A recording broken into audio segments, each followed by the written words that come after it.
Well, I'm still very ticked that you gave there was 9 chances for me to get chosen to go to Augusta National, and I got blanked on every single choice, and I've let it be known that I'm very, very upset. Yeah, I mean, you got to pick the missionary friend, right? I mean, for real. I mean, that's what I'm saying. Yeah. Ah.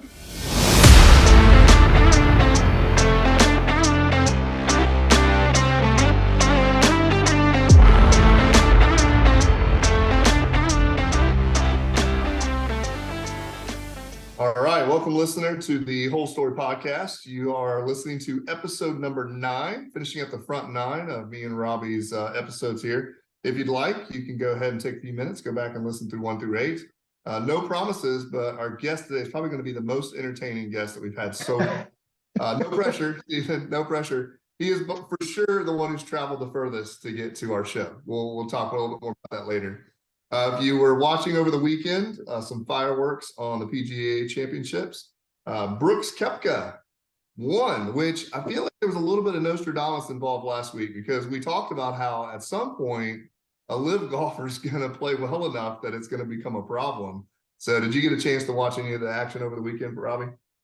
I did. Yeah. Watched a good bit of that. Thursday, Friday, I got to watch a little bit, and then didn't watch any Saturday, just highlights, but Sunday watched some in the afternoon, and he's playing like he did when he won the other 4. So Yeah. it was pretty dominant, but I mean, yeah, congrats to him. But the story, right? That's The right. story's Michael Block. Weekend.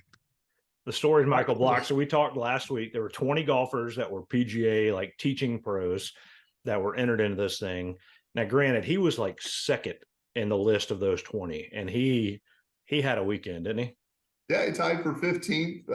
I saw it was an article or interview, and he said for the first couple holes when he was paired up with Justin Rose, he couldn't look at him because he's such a big fan. So he just looked down and watched his shoes. Had a couple good, I guess, got the jitters and butterflies out, and decided that maybe I can still play golf even when I'm playing with my heroes. So I'm not sure how I'd feel. I always like to think that if I met someone like that, I would play it off like I was really chill. But there's probably no chance. Like, I would be like watching balls get hit a lot further than I could ever imagine hitting them. But I mean, he held his own, tied for 15th. I can't remember. There were certain areas that if he got to a certain level, he was going to be able to make it to get some deferment. So I don't know if he could play some more. He did qualify, or be in top 15. He gets to play in next year's PGA Championship, so he does not have to qualify. And then after the tournament, the PGA event this week called him up and said, "Hey, we've got an exemption for you." So he's playing with Charles Schwab in Fort Worth, Texas. And then the RBC Canadian, they said, "Hey, we heard some roars across Lake whatever over here in Canada, and we want you to come play in the RBC Open." So he's picking up some. I mean, he went from making, I think, $3,000 in 6 California pro tournaments or something, and made $200-something thousand this week. So another guy who gets to play more golf. His wife says, "Fine, you can keep going. It'll be all right." She seemed happy about it. Yeah. So, yep. Well, he also had quite a good shot. So if you didn't know, bestball.com, we can help you celebrate the shot of a lifetime. And I would like to think that if you're in the PGA Championship and you hit a hole in one, that's probably the best one you've ever had. Robby, I think you saw it. You sent me a text. I had family and stuff. But it was, one, he's playing with Rory, and you talked about him playing with people and being kind of starstruck. When they told him Saturday night, "Hey, you're going to be paired up with Rory tomorrow," he was like, "You've got to be kidding." Like, kind of in that starstruck mode. But yeah, then hole number 15, 151 yards, I think, and just flew it straight into the cup. He was just in disbelief. I mean, it took him back to even par. It was ridiculous. The roar on that shot, and then the roar of him finishing, because he got up and down in 18. It was ridiculous. Those roars were bigger than Koepka winning the whole thing. So it was quite a story. But it'll be fun to see if he can keep it up. But yeah, not a bad way to spend a couple days on the golf course, right? Absolutely. Right. Well, I guess it's time to introduce our guest. So, speaking of someone who's legendary in the golf game, a world-renowned golfer, Jonathan, we are joined by Stephen Dinkins. Stephen, and I have played together once. I believe he's friends with Wayne Ridgway and the other guys, David and Marcus, that were on our show a couple weeks ago. But Stephen, we really appreciate you waking up early. Well, where in the world are you right now? Just kind of give us an idea of what you're doing and maybe what time it is. We are recording. It's 10 o'clock Eastern time. And where are you and what time is it for you right now? Thank you, Robby. I'm in Nairobi, Kenya, in East Africa, and we're 7 hours ahead of you. So we're a little after 5 in the morning. So it's a little bit of an early morning. I'd like to tell you I'm usually up this early, but I'm not. But special exception this morning. Yeah. So you're this Jonathan. We're recording this in the future here because he's already on Tuesday. Right. Yeah, a day ahead of us. Well, every time you do a podcast, you get up early. I told Robby we're Jambo. Ah, si Jambo. I'm impressed. Good Swahili. That's right. You must have visited. I haven't visited, but I went to Bible college and we had some good friends who were from Kenya. So we had our daughter with us for a while, and yeah, it was a good time. Very good. Very good. Well, that's good to know. It's good connections. You know, there's been a lot of missionary work in Kenya for a long time. So the work we get to do is kind of standing on the shoulders of a lot of spiritual giants. And so we're glad to kind of continue a lot of that work and trying to push into other new places, but a lot of fun. There's a lot of connections and network out there connected to not just Kenya, but East Africa. So it's good to hear those relationships and hear those different stories. Yeah, so tell us a little bit about what you guys are doing there, and I know Kilele is a brand that you're associated with. We'd love to hear a little bit about that. Give a plug for that. Yeah, well, thank you, Robby. So we came over to East Africa in 2013. We're serving with the International Mission Board, which is the kind of the missions arm of the Southern Baptist churches in the States. And we just got to a point in our life in 2011 that we felt like there was just more for us. We felt that the Lord was looking for something different, and we were kind of really going after, I guess, that American dream on some level. Like we're still active in church and love the Lord, but just felt like we weren't bearing as much fruit as He would like us to bear from a spiritual sense, from an eternal sense. And so we started to explore opportunities that the International Mission Board had across the world, and it had a couple of short-term trips where we had helped some missionaries in Africa, over in West Africa. So we kind of drawn this direction, and as we looked at some different jobs, settled on one in Mombasa and on the coast of Kenya. And that was where we first came, learned some Swahili, still learning Swahili. It's a kind of a lifelong process, but began to do some work in Mombasa. We weren't there, but about a year before some different things transpired that kind of necessitated a shift to Nairobi. So we came to Nairobi and began doing kind of church planting work here, alongside other missionaries, but also churches that were already established, and helping them look to multiply and to kind of continue to grow. And so we began that work, but with a particular emphasis on Muslims, and just trying to befriend and build relationships with and be able to share with Muslims. There's a large contingency of Muslims in East Africa, and particularly Nairobi. And so that was kind of our target, where we wanted to be active in the ministry. And that led us to starting this brand called Kilele. Kilele is a Swahili word for mountain peak or summit. And so we created that brand, making canvas and leather bags and belts and other accessories, and selling them in the US, but also selling them here. And really the purpose of that brand is to build a bigger gospel footprint in that neighborhood where we are, which is a real mixture of people from different backgrounds, different ethnic backgrounds, different religious backgrounds.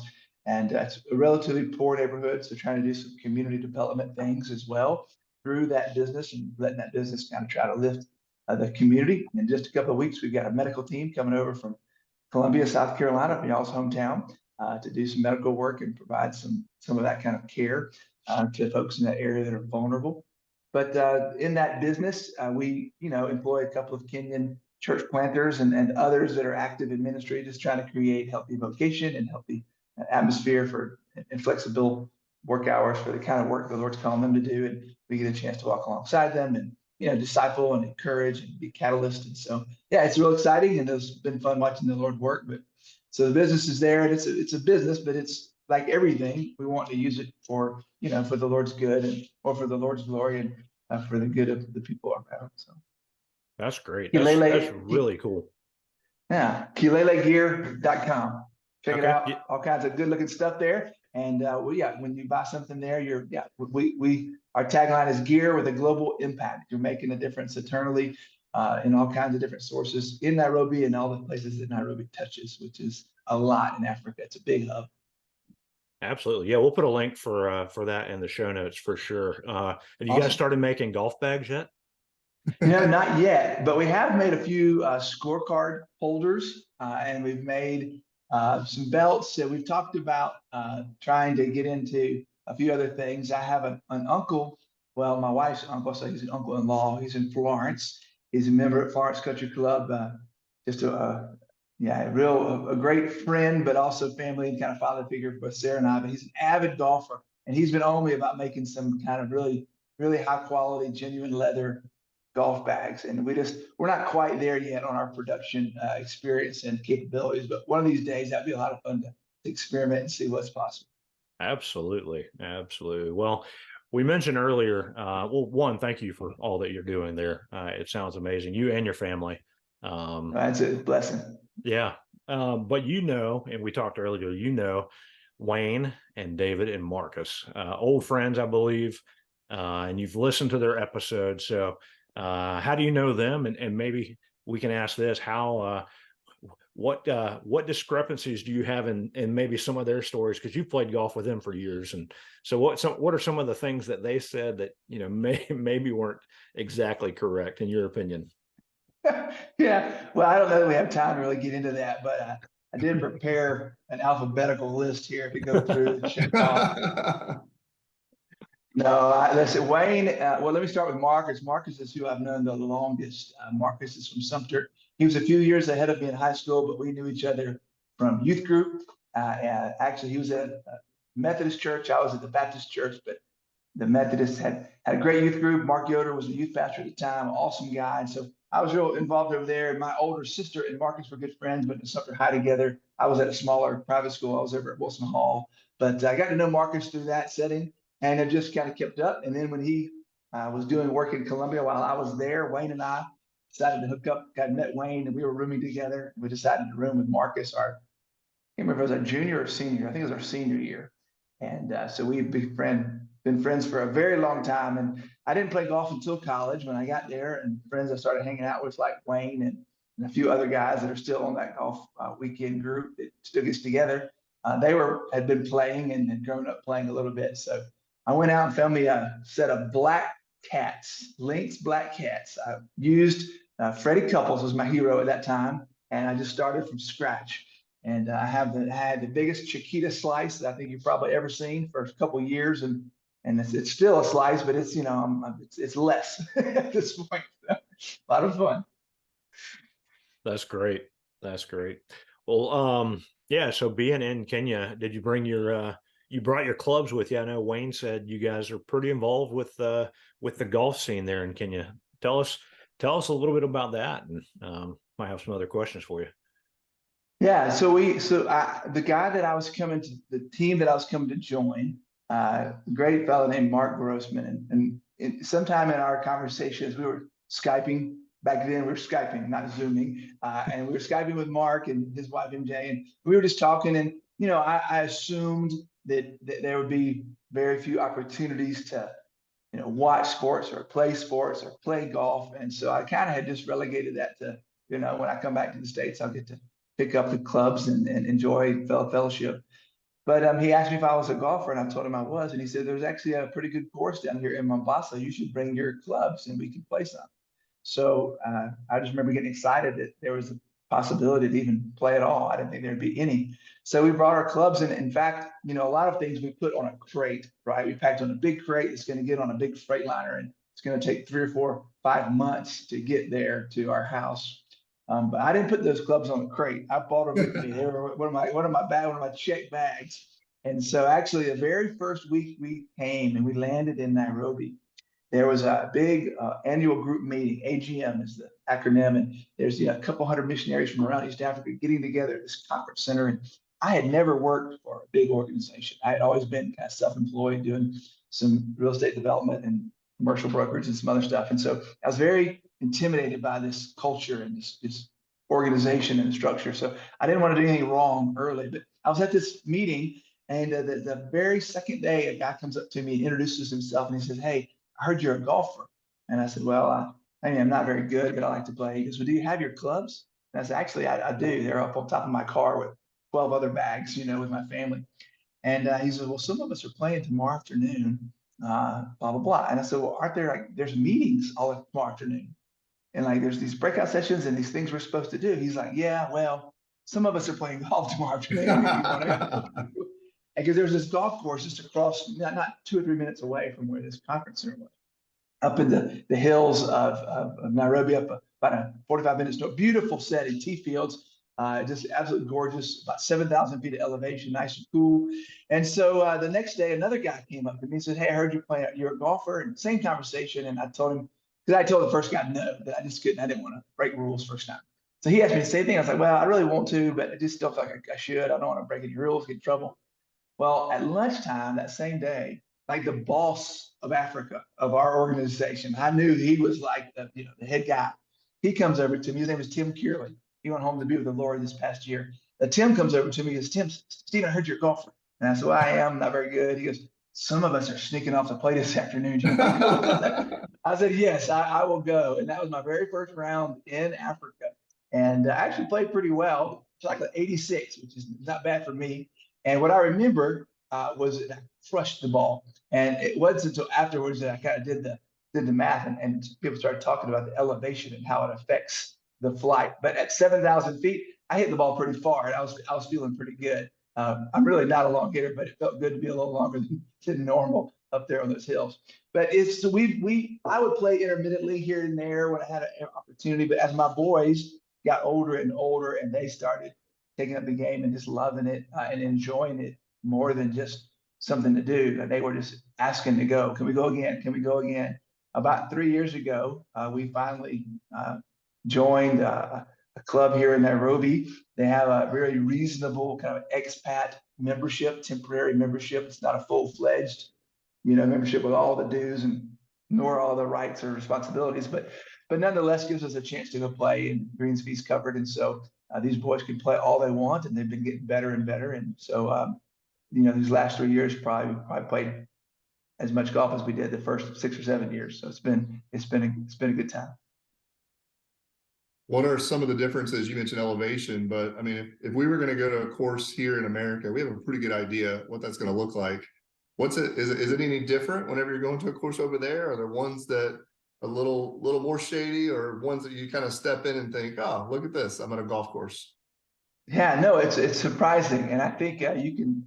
It would be good to get Wayne's perspective, because the longer you're here, the more things seem normal, right? Sure. You just kind of you think it's normal, but it's kind of like the frog in the water. It seems good to you, but you're not sure. But Wayne was able to come over and visit. We took him to a few courses and had a good time and play. But my opinion is that it's very comparable to some middle of the road courses. Like Wayne and I, we grew up when we were in college, we would drive over to Sumter a lot and play at Beach Creek. I don't know if you guys have played over there in Statesburg. And yeah, it's a great course. It's not Sage Valley, but it's a good course, and it's not too super expensive, and it's very accessible. And a lot of the courses we play are, I would say, similar to that. Because of the weather, some aspects are even a little bit better. For instance, a couple of the courses here, the greens are out of this world with some really nice bent grass, because it's always cool. It grows really well. They do a really good job of maintaining it. And so what surprised me was that, yeah, these things were maintained and in as good a shape as they were. But when I started thinking about it and just talking around, really all of these courses are were introduced by the British when they were doing their colonial stuff. And so these British guys who introduced golf over here, and who kind of taught the game of golf. And because of that, there's a lot of British influence still in the game here today. And just a small example, it's like if I was at Beach Creek, I would walk in the clubhouse with my hat on and wouldn't think twice about it. And if I went into the, at the turn to get a hot dog or something, I would have my hat on and wouldn't think twice about it. And everybody else would wear it too. And you wouldn't think you were being, rude or ungentlemanly. Well, here, you wear your hat up to the bar or into the restaurant or into the pro shop, they will remind you that this is a gentleman's club. You need to take your hat off, sir. And it's got to shame you. And first couple of times I was really offended, and then I just realized this is the way it is. So you kind of have to adapt pretty quick. Another quick story about that: they're because of that British influence, they are rule keepers, and you just don't get outside of the expectations and the norms. And so when I play with Wayne and another whole group, our our deal is, on the first tee you take two, like, and that's where like some tournament that would not allow us to do that. If we're just playing as friends, we're always taking two off the first tee. And so I told Wayne when he came over, we played on a Saturday, and it was this big club tournament. It wasn't like a member guest, but something similar. And so there's tee times stacked up, and the starters being real meticulous and wanting to get everybody lined up and everybody signed in and see everybody's receipts, and just a little bit tense. And I told Wayne, now listen, when we tee off, there's going to be two groups watching us that are waiting for their tee times, and you cannot hit two balls here. You got whatever that first ball is what it is, and you don't need to retee because they'll fuss and it'll be a real big deal. And I shouldn't have told him that, because now he's like, yeah, okay. And so he hits this ball, and I don't even remember where it goes, but immediately he looks up at me and he pulls another ball out of his pocket and he starts leaning over to put it down. And I was like, no. And he goes, I'm just kidding. I'm just kidding. And we walk on. But like, you can see everybody else there like starting to rise up to speak, to fuss at him for putting another ball down. So you got to kind of mind your P's and Q's. Pretty formal over here. That's interesting.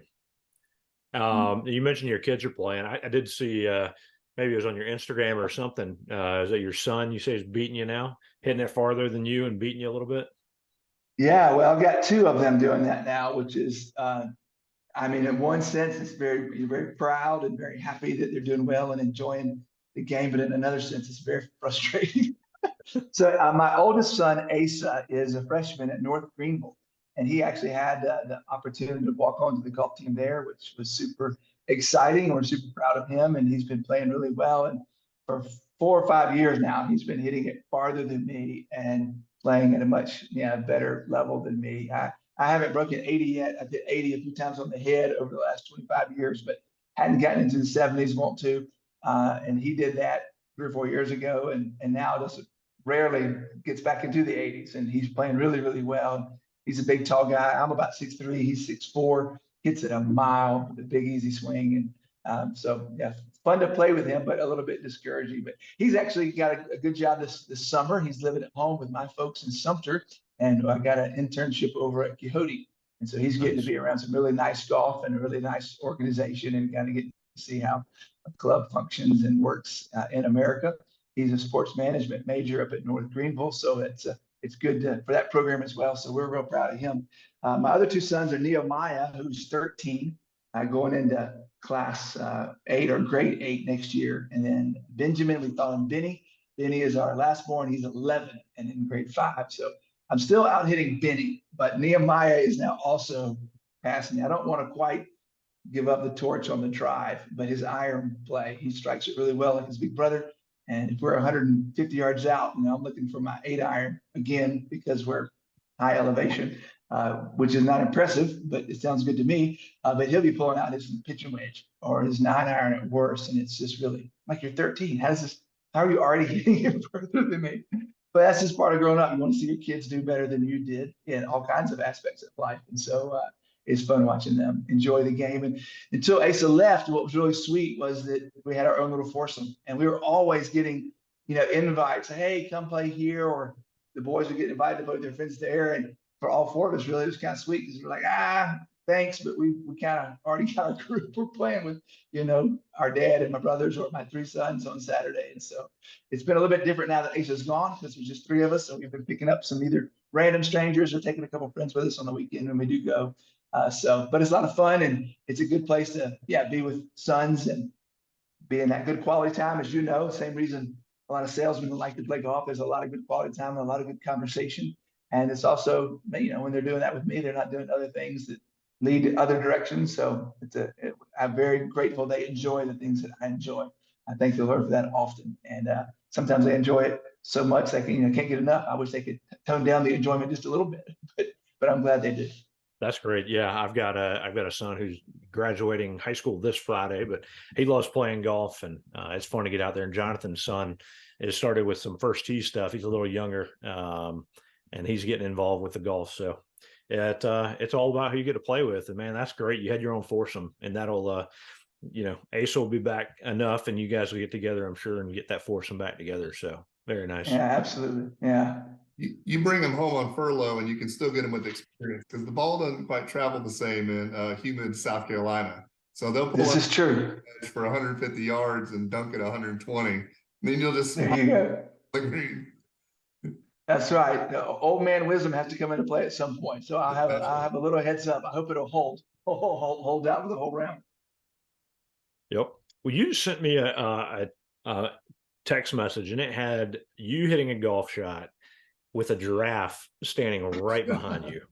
And we were going to ask anyway, like, what is it like playing there? What's, kind of the craziest thing? And I was thinking, elephants in your line, or, a lion sitting there watching you about to putt. Like, I mean, there's pressure when a big crowd's watching you, but if a lion's sitting there watching you about to putt. So what, besides a giraffe, which maybe we'll figure out how to get that video in our clip here, but what's some of the crazy things you've seen on a course there in Africa? Yeah, so that's a great question. And people make, assumptions all the time that it's all kind of wild and crazy and monkeys and giraffes running around. And most courses, you don't see anything like that. It's just a very normal course. You might see some monkeys, but monkeys here are very common, like squirrels in the States. And so it's not you kind of get used to it. But depending on where you play, they might have different kinds of monkeys. And there's some monkeys that are prettier or bigger or more rare, and you just start to recognize. It's kind of neat to see different species. There's one called a colobus monkey. It's like a big skunk. They're black and white, all black and white with really intricate markings, and make a lot of noise. And so kind of cool to see those. That we see those, every now and again up at the Limuru where we play the most. But the video that I sent you is from a place called the Aberdares Country Club, and that name is, we're overselling already, because it's a very rough tract of land that they cut some greens on. They just cut the grass a little bit shorter, and they put some flags in the ground and tried to entice some people by telling them it was a golf course.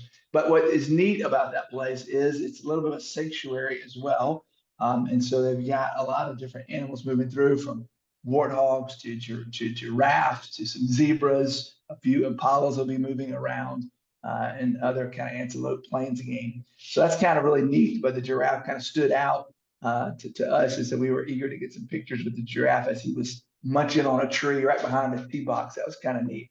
Other places, monkeys, some places monkeys can be a little bit of a nuisance. And so there is like a club rule that if the monkey moves your ball, you can go put it back to the best of your, knowledge of where you think it was, and that kind of thing, because they'll run around wreaking havoc.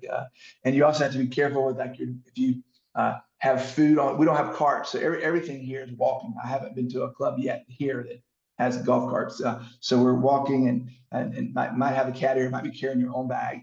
If you have kind of food with you, chips or a drink or something, you got to be careful, where you set it down or how you leave it, because those baboons, if there's baboons around, or some of the monkeys too, will come in, and they can at times even get real aggressive. So you just kind of have to watch your 9 at all times, watch your 6 at all times, because you never know when they're coming. Well, depending on who you're playing with here in the States, that could be the same too. Your playing partner could get aggressive if you're not sharing your snacks with them. So this is so those guys you had on a couple weeks ago, I've seen them get kind of aggressive over a chicken salad sandwich. You got to be careful. Got to watch out for them. That's right. Yeah, I think one of the things I've loved about being here is just seeing golf in a lot of different settings. We've gotten to play a couple of different places in Nairobi, and Nairobi's a big city, 5 million people. There's probably 8 or 9 golf courses in the greater Nairobi area, and we've probably played 5 or 6 of them. And there's a couple of them that are really kind of prestigious, private clubs. But I found that none of them here are so private that you can't still get on, and they'll still kind of have some slots every day for even a random guest or tourist or somebody that's coming through. And so there's a European tour stop here in Kenya, and it's usually one of two clubs here in Nairobi, either at Muthaiga Country Club or Golf Club or Karen Country Club. And so those two are the two nicest, the most exclusive, and probably the best set up for kind of a championship caliber event. And so, yeah, you've got a lot of European guys that come over, and then they'll have probably 20 Kenyans that they'll invite to participate in the tournament too. But it's on TV and it get to be televised. In fact, Wayne texted me and some of the other guys were texting me. They were watching it a few weeks ago when they were having it live and watching that. And we keep saying we're going to get to it, but every year that it comes, we kind of have something going on either out of town or something on the calendar that prohibits us from getting over there. But I want to get my kids out just to see that environment, see those professional players, not quite PGA caliber, but those guys are still good. And they're still hitting the long ways and pulling off some incredible shots. So it's good to kind of have some of that exposure. But we've also played down on the coast of Kenya. Kenya's got a beautiful coast on the Indian Ocean, very tropical. And there's this one particular course called Vipingo Ridge. And it's up on this escarpment that is probably 400 or 500 feet of elevation, probably 2 miles from the ocean. And so these holes play up and down this ridge, looking out over this beautiful blue ocean. It seems like you're in Jamaica or Cabo or somewhere like that. It's just really, really amazing that you just can't believe that you're in Africa and you're sitting here playing a course like that. I think it's actually hosted one or two of those European events as well. So yeah, some neat opportunities. My boys got to play in Rwanda just a couple months ago. We went there for kind of a missions meeting. And while we were there meeting some other folks who are doing good work there, there's this beautiful course right in the middle of town. So we slipped in 9 holes early one morning before some meetings and took some great pictures and brought some memorabilia back. So they're kind of adding to their, country by country, their little, I guess their history and their memorabilia from these different places. Kind of cool. Yeah. It's probably a good time to plug your other business, Golf Tours of Africa with Stephen. Yeah, that's right. Man, it sounds like you could, if people visit like Wayne and others have, besides seeing the work that you guys are doing, it sounds like you could show them a good time, get a couple rounds in. So that's great. Yeah, it's important that the people that enjoy golf to be able to do that with them. I mean, we all need some rest. We all need hobbies. We all need some things to get some fresh air and to kind of, be able to, I don't know, vent or blow off steam. And so golf is it for me and for my boys. And so it's a blessing. And when golfers come, I always encourage you, bring your clubs and we'll find a way to do it. I've got 2 nephews from my sister's side of the family, my wife's side of the family that are coming here just a couple of months. And I said, bring your clubs. We're gonna make some time to slip away. And so it's a fun thing to do, and glad for people to come and kind of share that with us. Yeah, Robby and I are making a list of places to go, and it sounds like there's at least 2 courses now that you've mentioned that whenever we come over, we'll do a best ball Kenya, and we'll come on and maybe play some golf there. Hey, I was going to ask, we talk about your best shot or your best golf highlight or something like that. My question would be, which continent has your occurred on? That's a great question, and we all have shots, I guess, that stand out, but there's just one for me that was probably the most improbable that still stands out, and it goes back to what Wayne likes to call the granddaddy of them all. I know that name sometimes goes to Pine Lakes down at Myrtle Beach, but we use that name for Beach Creek because that's where we all grew up playing over in Sumter. But on number 17, which is a really hard hole, it's a long hole, and it's kind of, you have to have a good tee shot to set up for a long second shot. And it was probably 185 or 90 yards. And don't judge me, but I think I needed a 4-iron. And I happened to hit it just flush. And it was just the most beautiful ball flight, kind of drawing in there, which is not what my balls normally do. And took 2 bounces, rolled right to the cup. And I thought I'd eagled it. And it lipped around the cup and came back about 2 inches and sat there. And so I didn't make it, but it just felt good. It looked good because the hole was way down below you for that approach shot. And so you kind of got to watch it all unfold. And, it's hard to beat that feeling when you hit it pure and flush and then get it to go the direction you wanted to go to at the same time. That's a sweet feeling and a sweet memory. I haven't had a hole-in-one yet. Nehemiah, my middle son, actually had a hole-in-one here in a tournament at Limuru. So I'm jealous of him. In fact, even Asa, the best golfer in the group who's played in Greenville, he has not had his first yet either. So Nehemiah, whenever he feels like he's getting beat up on, he'll bring it up to say, "Hey, anybody here had a hole in one? Can't remember who else had a hole in one." So he likes to bring that up. But yeah, that's probably my best shot, Robby. I think that's I wish there was more. I wish there was one that dunked, but I don't have that yet. Well, we Jonathan and I don't have the hole-in-one story either yet, so we'll keep working on it. There you go. We're going to try to do a 50 shot or 100 shot challenge, 50 shots apiece. We're trying to work out a place to do a par 3. And I'd like to think that maybe we'll hit one there, but if I count the last 50 shots I've had on a par 3, none of them were close enough to go in. So No, I like it. I honestly, I know you're kind of half joking, but honestly, welcome to Kenya anytime to come play some golf. I think that'd be some neat content, some neat fun. So I'd love to see it happen. I have begged that group of guys, that golf weekend group, to have a golf weekend in Kenya, because I've traveled actually from here to there several times, not every year, but a few different years, to make that trip and hook up with those guys. And I said, why don't we all do it here? There's actually good courses. I'll host you. It'll be awesome. And everybody has kind of been semi on board, excited, except for Marcus. He's kind of like Mr. T. He's afraid of that plane. He's afraid of Africa. And I just, he's kind of been the stickler about it. So one of these days, maybe we'll pull it all together and get those guys over here. I'm not halfway joking. I'm up for traveling. Robby and I will definitely make it over. We'll find some time. I don't know if it's going to happen, 2 years, year and a half, something like that. But if it's available, we'll fly over to Kenya and play some golf. Come on. Karibu sana. That is welcome very much. Come on. Yeah. That'd be a lot of fun. You've heard a couple of our podcasts. We always do a little thing called Quick 9, where we're going to kind of fire at you a couple quick questions.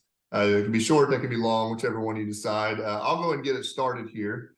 Man, you've listed some amazing places, it seems, but what is the favorite course that you've played so far?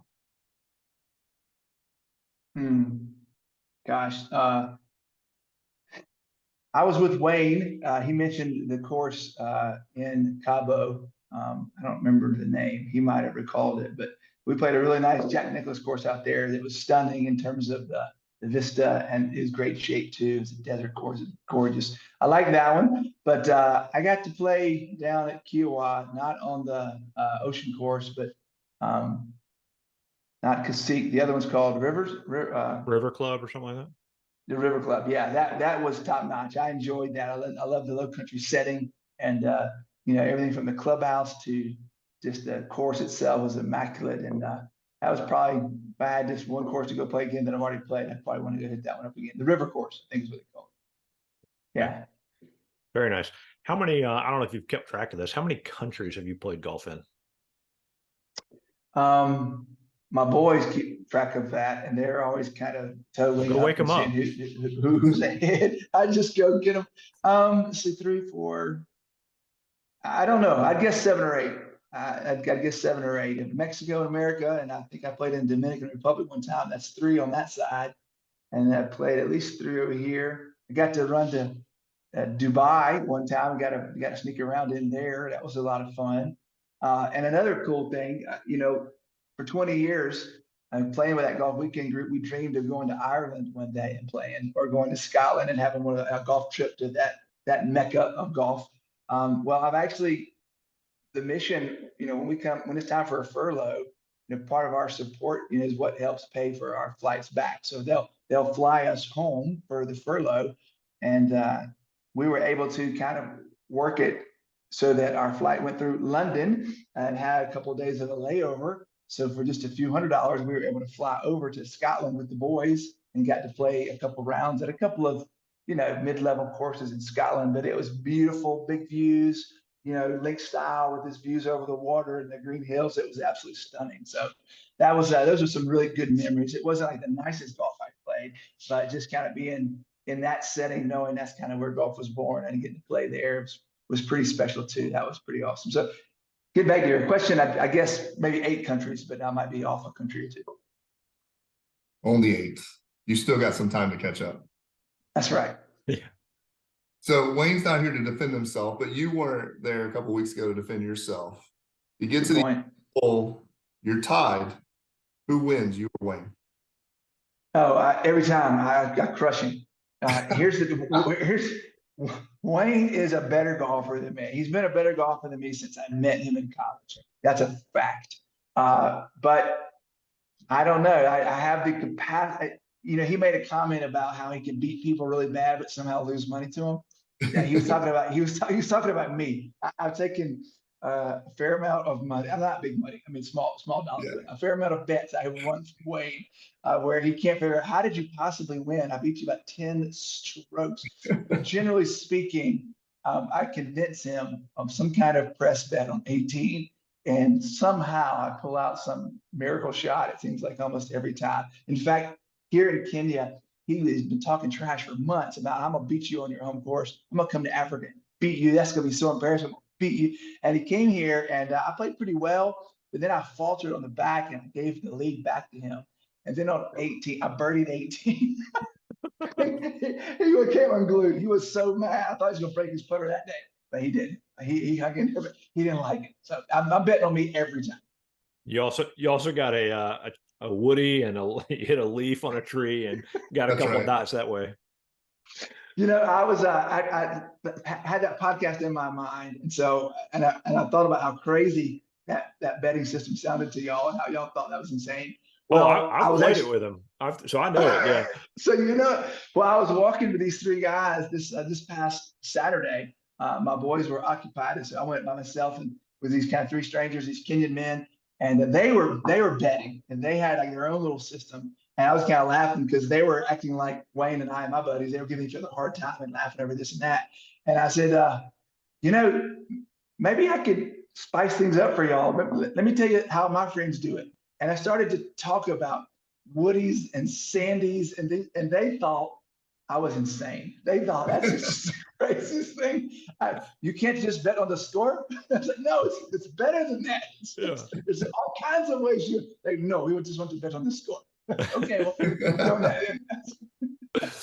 Yeah, but they went back and played again, and they're doing all that now. So That's right. I've corrupted them. Yep. Well, we're coming off the PGA Championship. I got to ask, what's your favorite major? Do you have one that it's different time zones, and obviously, but is there one that you get up early, stay up late for that you have to watch? Yeah, it's the Masters. I mean, like a lot of people, it's the Masters. The U.S. I mean, the PGA is probably fourth for me. Like I didn't watch any of this. I like getting up and seeing the highlights and seeing Twitter and people talk about the PGA professional that played so well and seeing the Brooks. So I like catching up and seeing what happened, but I wouldn't get up for it. The U.S. Open or the Open, depending on who's kind of on the leaderboard Saturday and Sunday, I might get up to watch it. But the Masters, I'm kind of getting up or staying up for either one of those for almost all of the days, but definitely Saturday and Sunday. I got a chance to visit the Masters to go one time 20 years ago, and it was as good as I thought it would be. And I've kind of been looking forward to going back ever since. It was just beautiful. And so, yeah, it's a special place. And just being close to home, right? That's kind of I don't know, for some reason it feels special to us. It's living not far from there. Yeah. Well, Jonathan's in Augusta, so it's like his home course, really. Basically, yeah. I like it. Yeah, I'm not a member yet. They've asked, but I'm busy with work and stuff like that. So. Jonathan, I did get invited one time. My brother actually had a friend that's I don't remember what he does, but he invited us, had us over to play at the Champions Club. Was that North Augusta or in Augusta? I can't remember quite. It's in Augusta. And that was I don't remember. I think it has a couple of courses. I don't remember which one we played, but it was exquisite. It was also very, very nice.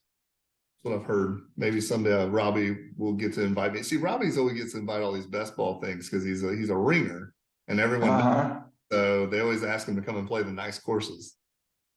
That was a work trip when I got to go play it. So, yeah. You mentioned 8 countries. Have you played the 19th hole? Is it in Legends Golf in South Africa? Have you had a chance to? Yeah, I have not, but I'm familiar with it. I've seen, some videos on it and some different specials on it. I've heard people talk about it. It's a kind of a wild experience. I'd love to get down there one day and check it out. It's crazy. I don't remember the numbers, but like the number of people. In fact, I don't think they had one yet. I think that for a while it was like after 20 years, still nobody had hit a hole in one yet, and only so many hit the green. So pretty wild story they got down there. Yeah. So for the listener who can't imagine what we're talking about, of course, in South Africa, you take a helicopter to the side of what a mountain.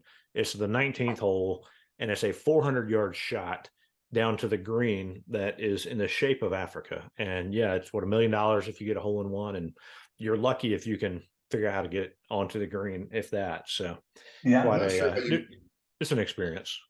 I'm not sure how you club down on a place that you got a helicopter to get to. Like the elevation changes like, I don't know, 500 or 600 feet. You're like, do I just, what iron am I going to play off this thing? So well, what happens if you get a hole in one? Like, you get a hole in one here, you're like ripping your shirt off, running down, like Wayne says he's running down the green. Like, you're not jumping off the mountain. You've got to get back on the helicopter, buckled in, and oh man.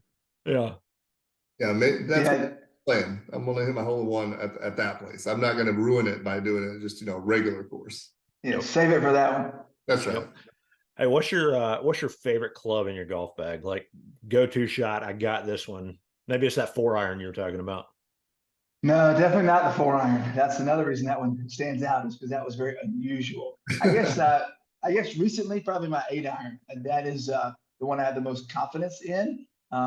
Around the greens, I love my little 58-degree wedge if I'm chipping, but like an approach wedge or a pitching wedge full, from 100 to 140 yards, 30, 40 yards. Right now, I hate that because I've just been chunking them, blocking them. I just can't hit them straight, and that's supposed to be a simple club. So I'm struggling right now. But the 8-iron, I feel like it's pretty consistent. I can kind of do what I want to with it, but if you go if I go higher than that, then, start getting those longer irons, I start losing confidence. And gosh, I'm much shorter, I start losing confidence, but that's the club for now.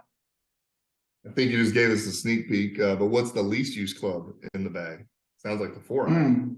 4-iron is, well, it's probably not, because I end up putting myself in a lot of places where I need a low punch shot. And so that 4-iron gets more use with the low punch shot than it ever does from 200 plus yards out. So that's what it's my punch out club.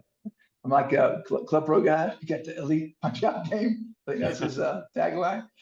So yeah, the least used club is probably the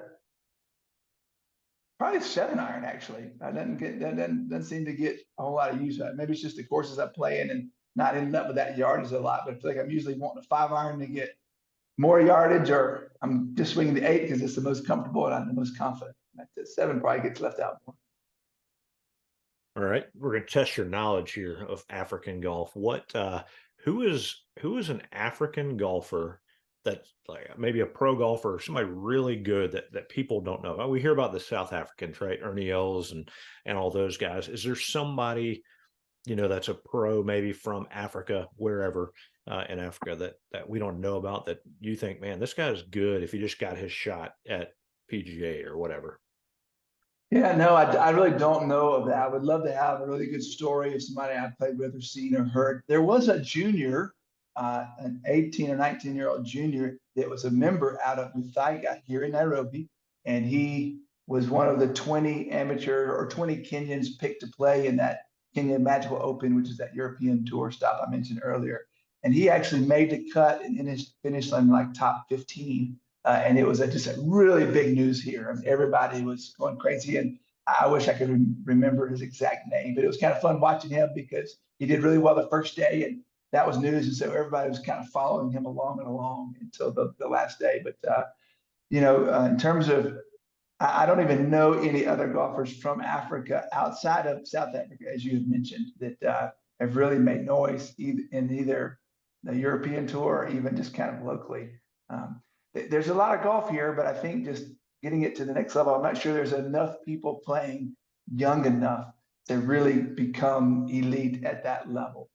Just in the last couple of years, the Junior Golf Union of Kenya, so like their amateur organization trying to promote golf with kids, has partnered with US Kids Golf, and they've started putting on a whole lot more tournaments and doing what they call the long leaf system, which is where they start letting kids tee off from different tee boxes according to their age, and which before they would just have all the kids tee off either from the men's tees or the ladies' tees. Most clubs here just have 2 sets of tees, not 4 or 5 like we do in the States.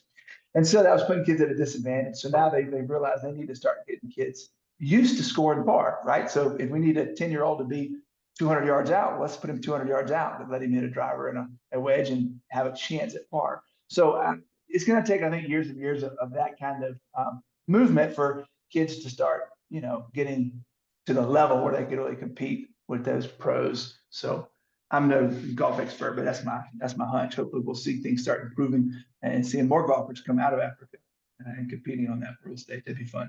So the name that you did give us earlier, that the best golfer coming out of Africa so far is Asa Dinkins, playing at North Greenville. That's right. All right. Everybody keep an eye out for him. North Greenville, Asa Dinkins. All right.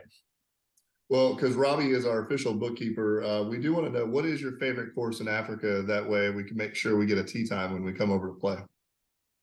Yeah, if I could play any course tomorrow, I'd probably go back down to Mombasa, or just a little bit north of Mombasa, a little area called Kilifi, and that's where Vipingo Ridge is. And it was as nice, it was in as good a shape of any course I played, and just the views and the breeze and just the scenery was kind of top notch. So I'd probably head back down there to Vipingo Ridge. We'll add that to the list for sure. Absolutely. Well, that wraps up our quick nine. Stephen, we can't say thanks enough, man, for waking up early to join us for this. I hope it was fun for you. It was a lot of fun for us. I don't think we will get anybody that is willing to do this from a farther location. Maybe we will, as we keep growing this thing and having fun with it. Maybe this inspires some others, but this has been a ton of fun for us. Like Jonathan said, we will definitely come visit at some point. And maybe next time you go. When are you coming back to the States for a visit? Well, I might be back. We have a good friend getting married in December around New Year's. I think we'll be coming back as a family just for a week or so, maybe 2 at the max for that event, just because it's with Christmas.